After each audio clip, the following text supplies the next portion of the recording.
Bill Harris in Hollywood, I have news for you, but first, from out of the past, radio, and a genuine American hero. From out of the West comes Red Ryder, America's famous fighting cowboy. Boy, they called them the good old days. In a major Christmas hit of 1983, moviegoers were taken back to the Midwest of the 1940s. Young Peter Billingsley had only one thing on his mind. He wanted a Red Ryder Daisy carbine air rifle, just like this one.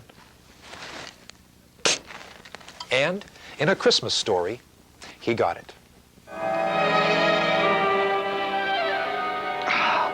There it is. The holy grail of Christmas gifts, the Red Ryder 200-shot range model air rifle. Boy, oh boy. Back in 1940, entrepreneur Stephen Schlesinger signed our hero to a contract with the Daisy air rifle people. Today, it's the longest-running merchandising agreement in history. The birth of our star, Red Ryder, took place in 1938, when Schlesinger commissioned artist Fred Harman to create an heroic Western star in a new mold. He couldn't smoke, he couldn't drink or carouse. He wanted a red-headed, square-jawed original. And remembering Mr. Ryder, the caretaker on his family estate in Redding Ridge, Connecticut, Red Ryder was born. Almost overnight, he was a popular sensation. With his young Indian friend, Little Beaver, Red Ryder rode the range in some 750 newspapers. By 1940, in his very own comic books as well. In 1942, Americans were following the law and order fighting career of Ryder and Beaver on radio, sponsored by Langendorf Bread. At about the same time, Donald Red Barry brought Ryder to the big screen with an action-packed cliffhanger of a serial. Wild Bill Elliot and Alan Rocky Lane were to star in the 23 full-length movies to follow.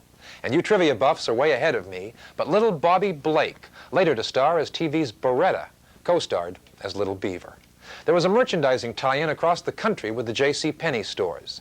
But then, at one time or another, there were more than 600 different agreements for Red Ryder merchandise. Finally, though, by the mid-1960s, Ryder disappeared from the funny pages.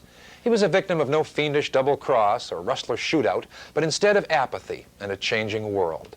To this day, Ryder's and Schlesinger's ranch home in Pagosa Springs, Colorado, has an annual Red Ryder rodeo. His comic books are still printed in other countries all over the world. In the 1970s, there were plans for a new film with John Wayne to star as Ryder's father and the Duke's son, Patrick Wayne, to star as Red Ryder himself. But that one fell through. Schlesinger himself died in 1953.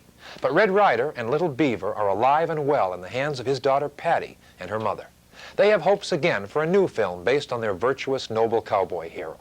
There's no script yet, no stars either, although Patty admits Robert Redford would be perfect. America needs her heroes, and I want to say it's very good to see that one of them is still ready. One of them is still ready, no less the worse, for wear and tear and time. Bill Harris in Hollywood, with word that Red Ryder may yet ride the range again. In the words of his faithful Indian companion, you betch 'em.